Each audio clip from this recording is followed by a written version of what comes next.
এবং মহানগর আহ্বায়ক কমিটির সদস্য আমার বন্ধু জনাব আব্দুর রহমান এবং যুগ্ম আহ্বায়ক জনাব বকুল ভাই সহ এবং রতন ভাই সহ উপস্থিত 16 নং ওয়ার্ডের সর্বস্তরের আমার ভাই ও বোনেরা, আসসালামু আলাইকুম ওয়া রাহমাতুল্লাহি ওয়া বারাকাতুহু।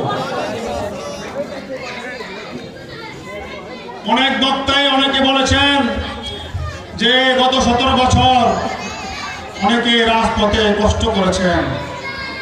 এই কষ্টের পরিণাম যদি উল্টাপাল্টা কিছু হয় তাহলে তো এটা কেউই মানবে না। হাইব্রিড অনেককেই দেখা যায়। আমরা যখন জন্মসভার মিটিংয়ে যাই, কান্দির পাড় দেখা যায় হাইব্রিড এলাকা।